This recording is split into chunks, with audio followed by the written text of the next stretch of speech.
ठीक है। अभी सेपरेट सेपरेट हम बात कर रहे हैं अलग अलग मॉडल की, कि भाई इंटरक्रॉपिंग का मॉडल, मिक्स क्रॉपिंग का मॉडल, ठीक है कि नहीं। अब हम यहाँ पे आपको खेत जो दिखा रहे हैं वो इंटरक्रॉपिंग भी है और मिक्स भी है, दोनों है। अगर हम दोनों को अलग अलग समझना चाहें तो ऐसे समझ सकते हैं कि हमने जो है ना ये अरहर की फसल लगाई हुई है ना, इसकी डिस्टेंस हमने 5-5 फीट पे रखी हुई है, और इससे और अगली रो की दूरी रखी है 10 फीट, ठीक है। रो से रो का top to top distance calculate होता है। अगर हम किसी बेड की दूरी कहेंगे कि भाई बेड से बेड की दूरी 10 फीट है, तो कैसे 10 फीट है, बेड तो है 3 फीट का, तो कहाँ से आप जोड़ोगे 10 फीट, है ना, यहाँ से या बीच से या उस तरफ से, तो टॉप से जोड़ा जाता है ना। जो सेंटर है बेड का, जैसे 2 फीट का बेड है तो बेड का जो टॉप होगा, है ना, ऊंचाई होगी, उससे फिर अगला 10 फीट, उसके टॉप तक जो डिस्टेंस होगा वो 10 फीट कहलाता है, या 5 फीट, या जो भी आपने डिस्टेंस रखा है वो। तो हमने यहाँ पर इंटरक्रॉपिंग के मॉडल में 10x5 पर अरहर की फसल लगाई हुई है, ठीक है। ये पौधा लगा, फिर इसके बाद 5 फीट पे पौधा, फिर 5 फीट पे, फिर 5 फीट पे, ऐसे कंटिन्यू है। और इस पौधे से दूसरी रो की दूरी है 10 फीट। अब 10 फीट के बीच में हमने क्या किया, ये जो बेड है ये 2 से 2.5 फीट के डिस्टेंस का बेड बनाया, फिर उसके बाद 2 से 2.5 फीट का ये बेड था, और फिर उसके बाद 2 से 2.5 फीट का वो बेड, है ना। सो 3 फीट का बीच में निकलने का रास्ता होता है, और 2 फीट का बेड होता है, सो वो 5 फीट होता है बेड टू बेड। और फिर अगर हम बीच में एक बेड को हटा देते हैं सो टॉप टू टॉप 10 फीट हो जाता है, और बीच में जो है ना स्पेस फिर ज्यादा मिल जाता है, सो लगभग 6-7 फीट के आसपास का स्पेस मिल जाता है। तो हमने क्या किया कि इंटरक्रॉपिंग में ये अरहर की फसल के साथ में यहाँ पर तिल बोई थी बरसात में, ठीक है। ये जो दिख रही है ना आपको खाली, हाँ खाली जो स्पेस है, इस स्पेस में तिल की फसल लगाई हुई थी। आप तिल के स्थान पे और भी कई तरह की फसलें उगा सकते हैं, जैसे मक्का भी उगा सकते हैं आप चाहें तो जो है मूंग भी उगा सकते हैं, उड़द भी उगा सकते हैं, इस तरह की फसलें भी आप उगा सकते हैं, या सोयाबीन होता है, लोग अगर वो उगाना चाहें तो वो भी उगा सकते हैं। सो किसी भी तरह की फसल को आप इंटरक्रॉपिंग में इसमें उगा सकते हैं। इसके मॉडल हैं किसके साथ क्या उगा सकते हैं, सो वो सवाल नहीं है, वो जवाब हमने तैयार कर रखा है आपका।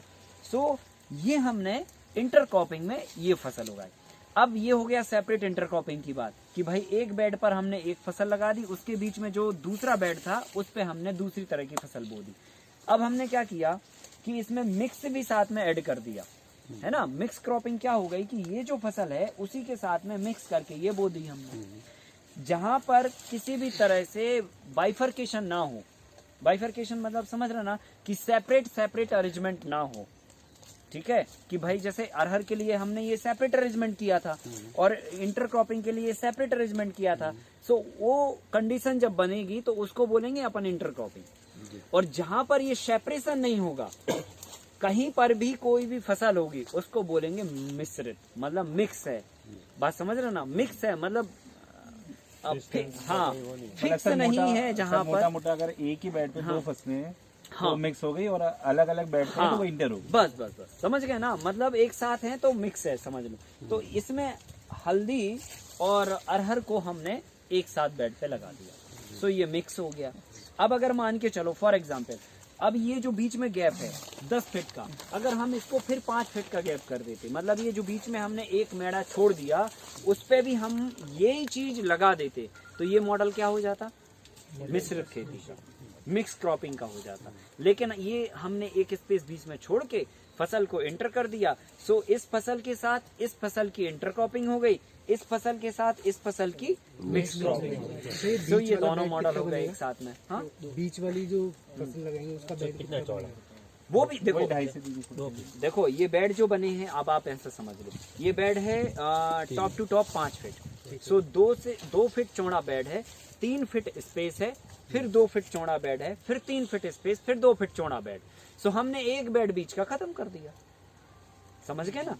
बेड की चौड़ाई यही है 2 फीट, और 3 फीट का बीच में स्पेस है चलने के लिए, फिर 2 फीट का बेड है, और फिर 3 फीट स्पेस है चलने के लिए, और फिर 2 फीट का बेड है। नहीं, इधर तिल वगैरह जैसे आपने लगाए थे तो उसके लिए इसी स्पेस में लगा दिया। हाँ, तो मैं वही तो बता रहा हूँ कि ये जो 2 फीट चौड़ा बेड है इस पे तो ये लग गया, फिर 3 फीट का रास्ता है, फिर 2 फीट का बेड है और फिर 3 फीट का रास्ता है। तो अपन ने क्या किया, अगला जो बेड 2 फीट का वहाँ चालू हो रहा है उसके पहले जो रास्ता है और 2 फीट का बेड है और ये रास्ता, इन दोनों तीनों को मिला दिया मतलब उसको और बीच वाला फिर तिल बेड बो निकाल दी, दिया।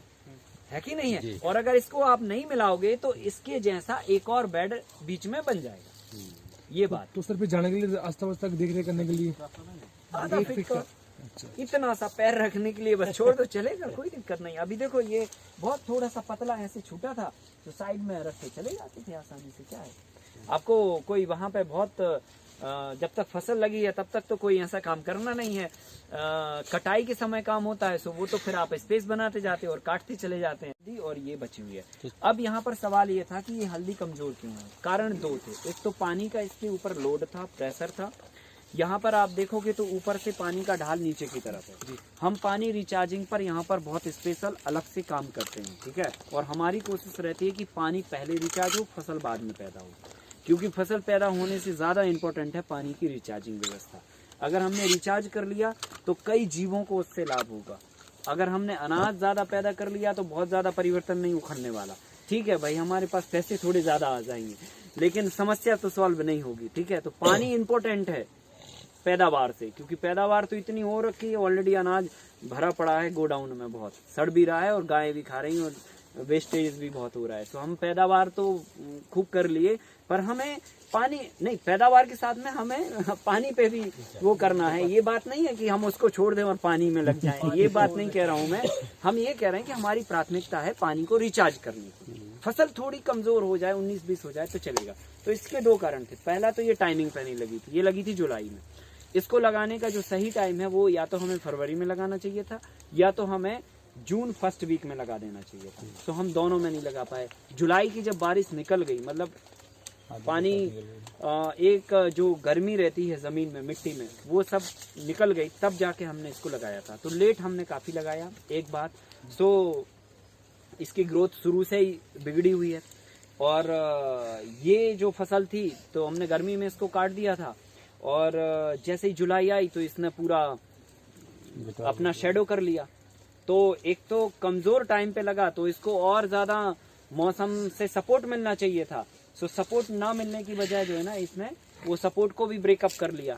सो वो पिट गई, इस प्रकार से कहना चाहिए। और तीसरी बात, कारण ये रहा कि पानी का जो प्रेशर है वो बहाव है ऊपर से नीचे की तरफ। हमने बेड बनाए हैं इस डायरेक्शन में, सो पानी का जो प्रेशर है वो हमारे खेत में ही होता है। प्रेशर न्यूट्रलाइज होकर खेत के बाहर नहीं जाता है। सो वो प्रेशर भी इसको झेलना पड़ा। सो ये 3 कारण रहे जिसके कारण इसकी ग्रोथ प्रॉपर नहीं हो पाई, और कोई वजह नहीं। आपने ये 90 डिग्री एंगल पे ये जो बेड बनाया है, हाँ। इससे आने वाले टाइम में मतलब पानी ज्यादा रिचार्ज होगा या रिचार्ज होगा? ज्यादा रिचार्ज होगा। रिचार्ज होगा। तो आने वाले 1 से 2 सालों में पानी अपन को कम देना पड़ेगा। नहीं, देना कम नहीं पड़ेगा, जमीन में पानी का स्तर बढ़ जाएगा। बढ़िया है। तो कहने का मतलब यही है कि हाँ, अपन को फिर कम आप पानी का देना इस्तेमाल पड़ेगा। कर सकते हैं। और दूसरा सर, ये जैसे जो फसल है, जैसे हल्दी की वहाँ पे फसल थी वो तो काफी बड़ी हो गई थी, जी। तो अभी ये उसको डिस्टर्ब नहीं करेगी, क्योंकि ये भी अगर मान लो 4 फुट ऊंची या 5 फुट ऊंची यहाँ हो तक आ जाएगी। जाती कोई तकलीफ नहीं थी। अरहर का जो फलने का जोन है ना, हमने क्या बताया, पौधा 3 स्टेज में होता है, एक रूट जोन, एक स्टेम जोन और एक फ्रूटिंग जोन। तो फ्रूटिंग जोन डिस्टर्ब नहीं होना चाहिए, मेन बात ये है। तो नहीं होगा इसमें। हाँ, क्यों, क्या है, यहाँ पे अभी यहाँ तक भी आ जाती ना हल्दी तो भी कोई दिक्कत नहीं होती है ना, क्योंकि फ्रूटिंग जोन आपका उधर है टॉप पर, समझ गए ना। अरहर कब लगाई थी? ये 2 साल हो गए, मतलब सॉरी जुलाई में लगाई थी लास्ट ईयर। तो सर तो ये हमने बात आपको बताई इंटरक्रॉपिंग की और मिक्स क्रॉपिंग, ठीक है कि नहीं। अब हम और दूसरे क्रॉपिंग पैटर्न पे बात करते हैं। पानी की रिचार्जिंग और इसकी बात हम एक सेपरेट टॉपिक पे बात करेंगे। किस किस तरह की विधियों का इस्तेमाल करके हम पानी बचा सकते हैं और किन किन तरीके की विधियों का इस्तेमाल करके हम इरिगेशन कर सकते हैं, ये सेपरेट टॉपिक है। सो पानी की बात नहीं, केवल पैटर्न की बात हो रही है, ठीक है। सो अगर हम किसी भी बात को सब्जेक्ट टू सब्जेक्ट समझेंगे तो बहुत अच्छे से समझ में आएगा, और नहीं तो फिर खिचड़ी मच जाएगी। नहीं सही, दाल किधर है, नमक किधर है, समझ नहीं तो आएगा। आपको ही समझाना है सर, समझा दीजिए। कितना साल तक रहेगा? ये 5 साल तक पूरी होने के बाद डायरेक्ट लगाया इसको काटा कहाँ से गया था ये पिछली बार? ये यहाँ यही कटा था। हमेशा यहीं से काटेंगे? नहीं, अब हम यहाँ से काट रहे हैं। जहाँ से स्टेम निकल रहे हैं ना। हाँ, अच्छा सर हल्दी की जगह कुछ और भी लगा सकते हैं इसके साथ मिक्स क्रॉप। हाँ लगा सकते हैं ना, हाँ वो तो मॉडल में है ना कि ये नहीं तो ये हाँ लगा सकते हैं, लग सकता है अगर पानी है तो। अरहर 5 साल चलती है क्या? पानी है आपके पास देने को फरवरी के बाद तो लगा सकते साल तक चलती। हाँ इसकी हार्वेस्टिंग सर एक बार होगी ना अरहर की तो? नहीं 2 बार बताते हैं अरहर के बारे फरवरी मार्च में अगर लगाते हैं तो इसका फर्स्ट फ्रूटिंग कब आएगा? तभी वो दिसंबर जनवरी यही टाइम है फ्रूटिंग का। तो चाहे आप फरवरी में लगा लो चाहे जुलाई में लगा लो, फ्रूटिंग का टाइम तो यही है, इसी समय पे आएगा। दिसंबर जनवरी, फिर दूसरा बार जो दूसरी बार फिर अप्रैल में आ जाएगा।